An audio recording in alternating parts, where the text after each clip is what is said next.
if there's something that you constantly think about over and over and over and you haven't done it yet, it's probably because you still need to do it and your mind is not going to stop thinking about it until you do it. For instance, for so many years I've thought about living abroad over and over and over, and then I let it go, then it'll come back. Then I let it go, then fear will take over my body, and then it'll come back.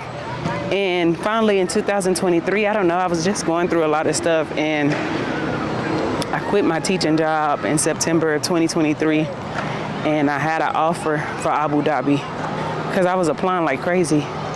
Then I got the offer. It ended up not coming through. The first thing that I took, it didn't come through. So I ended up staying at home longer than I thought without a job. But I still had money, from my job, from my previous position. But anyway, so I took that time and I just traveled the US. I ended up going to LA, Philly, somewhere else. I can't even think about it. New York. I also took a solo trip to Washington, D.C.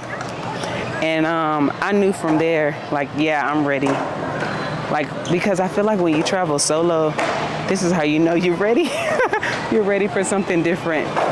So anyways, December came, I still wasn't gone. Then January came. Finally, it's time for me to go. So I got on the plane and I came. And I think it has been transformative for my personal growth, if anything, and my finances, to be honest. Now, I wouldn't say that every day is easy because it does get very lonely. It does get very scary because it's not like when you move abroad and you're a teacher, there's no retirement. You have to just save your check and use that as retirement money. And then your job is tied to everything that you have here. So just say, for instance, you get fired from your job, then you have to move out of your apartment. You also have to get a new Emirates ID. There's so many things that go into play when you have a job abroad. Not like at home. Your apartment is not tied to your job. So, you have to come here and get adjusted to that. You also have to get adjusted to customs and the way that they do things here, their culture, things like that. So I'm not gonna say that it's always easy, but it is good to follow what your mind and heart is telling you to do. And who's to say, if you don't like it that much and it's really bothering your mental health, at least you tried it. I think trying it is better than not. Because after you try something, you're no longer wondering if it's good for you. Because you actually tried it. You know that it was good for that time, or you know that it was bad. So I think that it's good that if you have something on your mind or your heart, you need to try it. Try it out. Don't live a life of regret. Don't live a life of being ashamed or fear. Live a life that God destined for you. So I just want to encourage y'all to follow you. There's no mistake that you keep thinking of that thing. It's no mistake that you keep thinking about moving to a different state or moving to a new country or starting a new job or selling some of your things because you're a hoarder, moving to a new apartment complex, letting their relationship go, letting those family members go. There's no mistake that's constantly on your mind. It's not there for no reason. So I just want you to know, you're right. Do it. There's no reason to be afraid to do it. And if it's not the right decision, you can always go back. But I guarantee you it is. And that's probably what's gonna change your life. You're probably wondering why you're stagnant in something. You're stagnant because you haven't made a move yet. It's equivalent to riding a bike. Y'all see him riding that bike?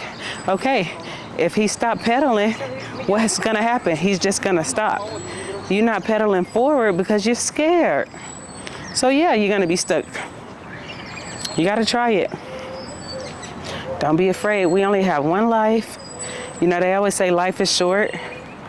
But even if it is short, you have to make the best of your life. You have to make the best of your life. You know, and your life is not only about you. It's also about people, other people. You never know who you're gonna empower. I'm sorry, empower. I was gonna say inspire. That's why I said empower. Inspire.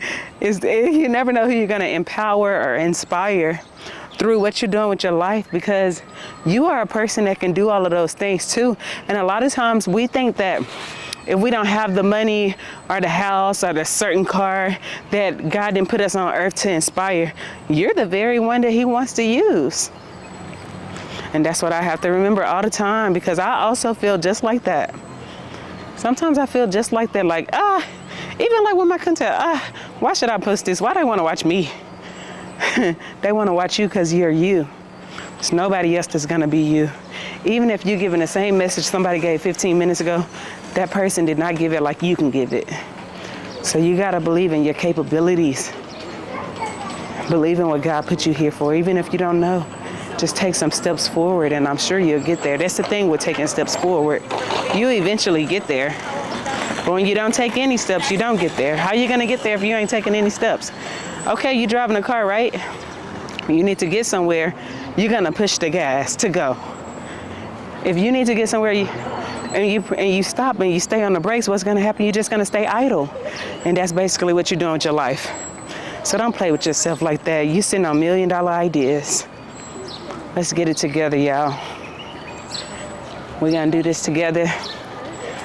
So, yeah, I'm out. That's all I have for y'all today. I hope that helped you so much.